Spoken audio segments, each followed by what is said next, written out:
ನಮ್ಮ ಚಾನಲನ್ನು ಲೈಕ್ ಮಾಡಿ ಸಬ್ಸ್ಕ್ರೈಬ್ ಮಾಡಿ. ತುಂಬ ಚೆನ್ನಾಗಿದೆ. ನಾನೀಗ 2 kg ಮಟನ್ ತಗೊಂಡಿದ್ದೀನಿ. ಇದನ್ನು ಮಲಾಡ್ ಸ್ಟೈಲಲ್ಲಿ ಗ್ರೇವಿ ಮಸಾಲ ಮಾಡ್ತಾಯಿದ್ದೀನಿ. 2 ಈರುಳ್ಳಿ, 2 ಟೊಮೆಟೊ ಹಣ್ಣು, 2 ಹಸಿಮೆಣಸು ಇದನ್ನು ಫ್ರೈ ಮಾಡಿಕೊಂಡು ರುಬ್ಕೊತಾ ಇದ್ದೀನಿ. 2 ಸ್ಪೂನು ಎಣ್ಣೆ ಹಾಕ್ಕೊತಾ ಇದ್ದೀನಿ. ಕೆಂಪು ಆಗುವವರೆಗೆ ಚೆನ್ನಾಗಿ ಹುರಿಬೇಕು.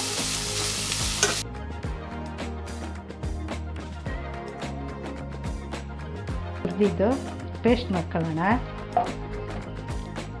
ಮಿಕ್ಸಿ ಮಾಡ್ಕೊಳ್ಳೋಣ. ಈರುಳ್ಳಿ ಟೊಮೆಟೊ ಪೇಸ್ಟ್ ರೆಡಿ ಆಯಿತು. ಮಸಾಲೆ ಮಾಡಲಿಕ್ಕೆ 2 ಮುಷ್ಟಿ ಒಣಮೆಣಸನ್ನು ತೊಗೊಂಡಿದ್ದೀನಿ. 4 ಇಂಚಷ್ಟು ಚಕ್ಕೆಯನ್ನು ತೊಗೊಂಡಿದ್ದೀನಿ. 7 ಏಲಕ್ಕಿ ತೊಗೊಂಡಿದ್ದೀನಿ. ಒಂದು 8 ಲವಂಗ ತೊಗೊಂಡಿದ್ದೀನಿ.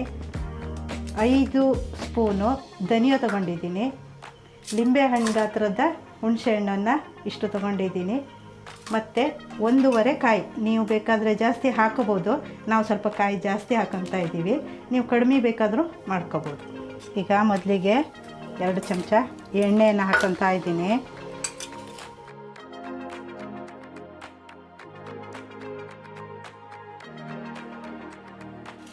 ಎರಡು ಸ್ಪೂನು ಎಣ್ಣೆ ಹಾಕ್ಕೊಂಡು ಆಮೇಲೆ ಚಕ್ಕೆ ಲವಂಗ ಏಲಕ್ಕಿ ಹಾಕ್ತಾ ಇದ್ದೀನಿ.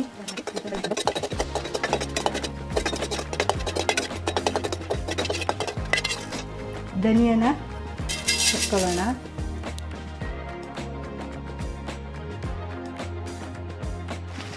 ಈಗ ಮಸಾಲ ರೆಡಿ ಮಾಡ್ಕೊಳ್ಳೋಣ.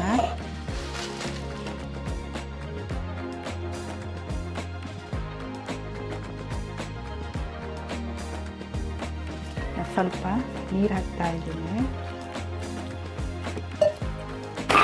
ಈಗ ಮಸಾಲೆ ರೆಡಿ ಆಯಿತು. ಈಗ ಶುಂಠಿ ಬೆಳ್ಳುಳ್ಳಿ ಪೇಸ್ಟ್ ಮಾಡ್ಕೊತಾ ಇದ್ದೀನಿ. ಇದಕ್ಕೆ ಬೇಕಾಗುವಷ್ಟು ಕೊತ್ತಂಬರಿ ಸೊಪ್ಪು 1 ಮುಷ್ಟಿ ಇಟ್ಕೊಂಡಿದ್ದೀನಿ. ಇದು 2 kg ಮಟನಿಗೆ. 1 ಮುಷ್ಟಿ ಬೆಳ್ಳುಳ್ಳಿ ಬಿಡಿಸಿಟ್ಕೊಂಡಿದ್ದೀನಿ. 1 ಮುಷ್ಟಿ ಶುಂಠಿಯನ್ನು ರೆಡಿ ಮಾಡ್ಕೊಂಡಿದ್ದೀನಿ. 1 ಮುಷ್ಟಿ ಹಿಡಿ ಮೆಣಸಿನಕಾಳು, ಇದು ನಮ್ಮ ಮಲ್ನಾಡು ಟೇಸ್ಟಿಗೆ ಬೇಕು. ಮತ್ತು 1 ಮುಷ್ಟಿ ಪುದೀನ ಸೊಪ್ಪು, ಇದನ್ನು ಮಾತ್ರ ಹುರ್ಕೊತಾ ಇದ್ದೀನಿ. ಇವೆಲ್ಲ ಹಸಿನ ಹಾಕಿ ರುಬ್ಬಕ್ಕೆ ರೆಡಿ ಮಾಡ್ಕೊಳ್ಳೋದು. 1 ಸ್ಪೂನು ಎಣ್ಣೆ ಹಾಕಿ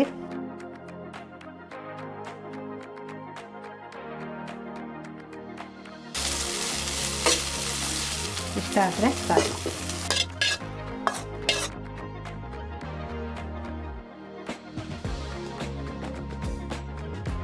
ಸ್ವಲ್ಪ ನೀರು ಹಾಕ್ತೀನಿ.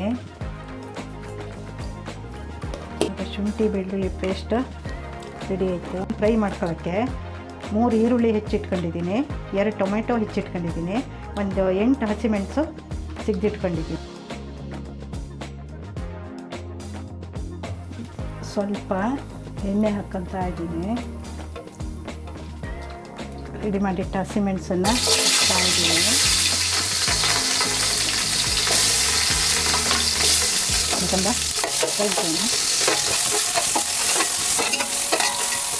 ಈರುಳ್ಳಿಯನ್ನು ಹಾಕ್ತಾ ಇದ್ದೀನಿ.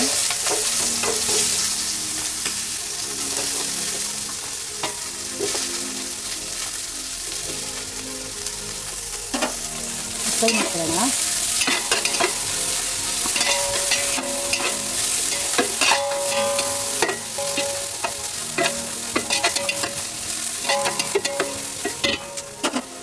ಟೊಮೆಟೊ ಹಣ್ಣು ಹಾಕ್ತಾ ಇದ್ದೀನಿ.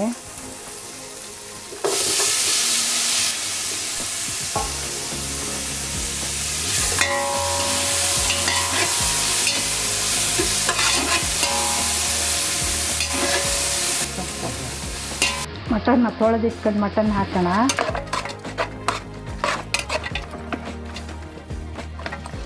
ಇದಕ್ಕೆ ಶುಂಠಿ ಬೆಳ್ಳುಳ್ಳಿ ಪೇಸ್ಟ್ ಹಾಕೋಣ.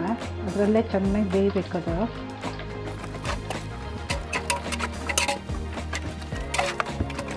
ಈಗ 2 ಸ್ಪೂನು ಅರಿಶಿನ ಪುಡಿ ಹಾಕ್ತಾ ಇದ್ದೀನಿ.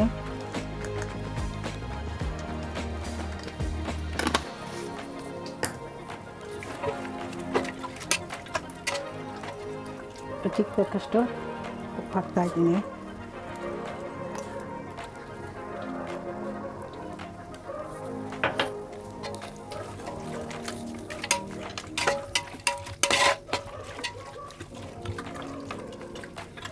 ಈರುಳ್ಳಿ ಟೊಮೆಟೊ ಪೇಸ್ಟ್ ಹಾಕ್ತಾಯಿದ್ದೀನಿ.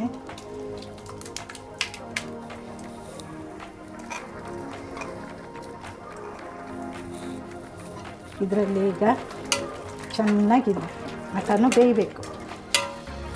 ಇದರಲ್ಲೇ ಬೇಯಿಸಿ ಆಮೇಲೆ ಬೆಂದ ಮೇಲೆ ಮಸಾಲೆ ಹಾಕಬೇಕು. ಮಟನ್ ಬೇಯಲಿ, ಅದಕ್ಕೆ ಚೆನ್ನಾಗಿ ಮುಚ್ಚಿಡೋಣ.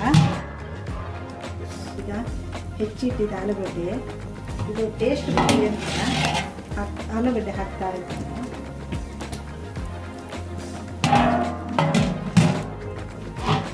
ಮಟನ್ ಬೆಂದಿದೆ. ಈಗ ರುಬ್ಬಿಟ್ಕೊಂಡ ಮಸಾಲೆನ ಹಾಕ್ತಾ ಇದ್ದೀನಿ. ಸ್ವಲ್ಪ ನೀರು ಹಾಕೋಣ, ಎಷ್ಟು ಬೇಕೋ ಅಷ್ಟೇ.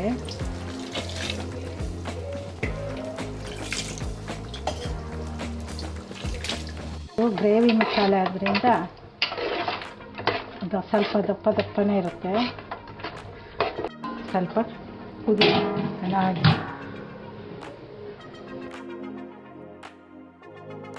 ಈಗ ಮಟನ್ ಗ್ರೇವಿ ಮಸಾಲೆ ರೆಡಿಯಾಗಿದೆ.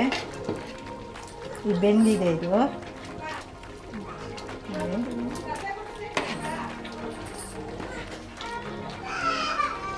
ಈಗ